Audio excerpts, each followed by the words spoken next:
Hello' everyone, আজি মই আপোনাক সীমা তামুলী এটি নতুন ভিডিঅ'লৈ আদৰণি জনাইছোঁ। আজি আমি বনাম একেবাৰে সহজ উপায়েৰে মটন খাচী মাংসৰ লগত কিদৰে বনাব পাৰি মই আপোনালোকক অতি সহজ পদ্ধতিটো দেখাই আছোঁ। এয়া দেখিছোঁ মই মাংসখিনি ইয়াত দি ল'লোঁ কুকাৰটোত। তাৰপিছত আমি এতিয়া দিম নহৰু। মই আগতীয়াকৈ এইদৰে কাটি পিচি ধুনীয়াকৈ থৈয়ে লৈছিলোঁ। এয়া মই তেজপাত 3 খিলা দি দিছোঁ। শুকান জলকীয়া 2টা দিবও পাৰে নিদিবও পাৰে, নিজৰ কথা সেইটো। তাৰপাছত মই ইয়াত পিঁয়াজখিনি মই এনেদৰে দি দিম। তাৰপাছত অলপ পানী দি দিছোঁ, যিহেতু আমি কুকাৰত হুইচেল দি দিম, ভজাটো অলপ কম হ'ব। তাৰপাছত আমি এইদৰে মছলাখিনি দি যাব লাগিব।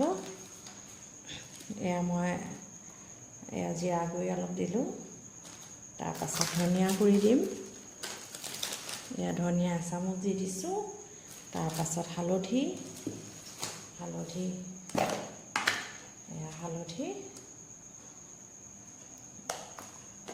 তাৰপাছত নিমখ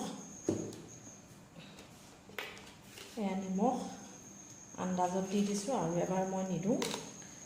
তাৰপাছত অলপ মিঠাতেল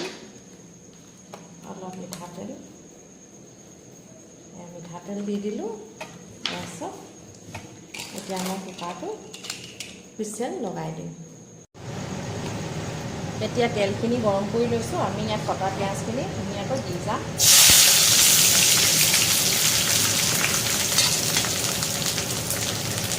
পিঁয়াজখিনি অকণমান ৰঙচুৱা হোৱালৈকে ভাজিব লাগিব।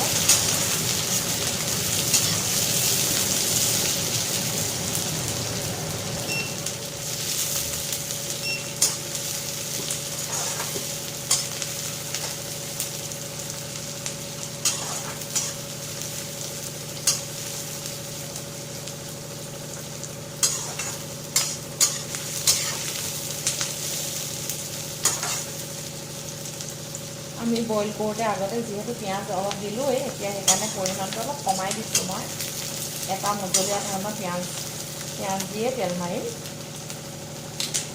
ভালকৈ ৰঙচুৱা হোৱালৈকে পিঁয়াজখিনি ভাজি থাকিব লাগিব। আৰু সোণোৱালী ৰংটো উঠাৰ পাছত আমি মাংসখিনি ইয়াতে দি দিম।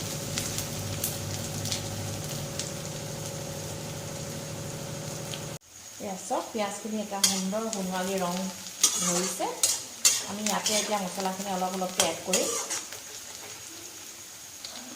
প্ৰথমে অকণমান আদা নহৰু পেষ্ট অকণমান, মই বেছি নহয় অলপমান দি দিছোঁ।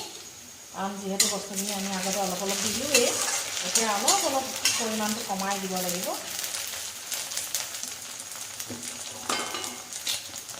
অলপ কমাই ল'ম। অলপ ধনিয়া গুড়ি দি দিছোঁ, অলপ জিৰা গুড়ি,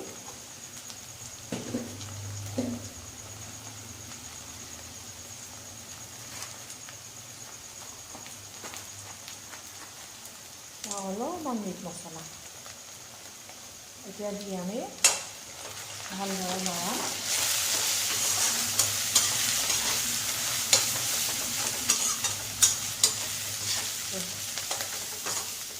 এতিয়া লাহে লাহে মাংসখিনি আমি তাতে দি দিম।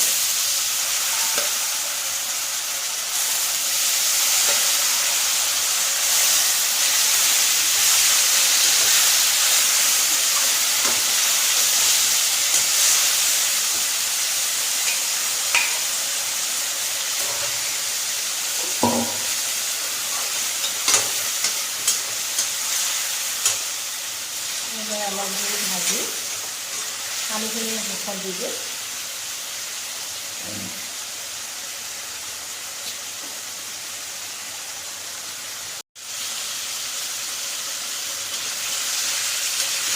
মাংসখিনি 80% ভিজিয়ে আছে।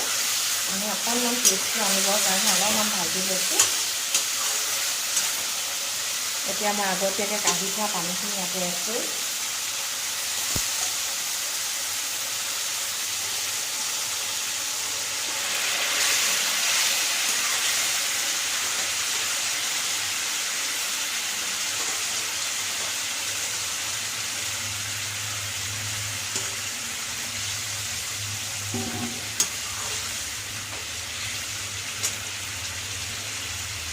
এনেদৰে অলপ দেৰি উতলিবলৈ দিম।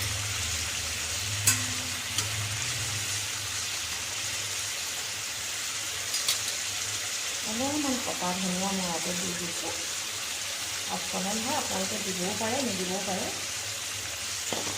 ধনিয়াটো দিলে গোন্ধটো খাচী মাংসৰ যি গোন্ধ সেইটো নাইকিয়া হৈ যায়।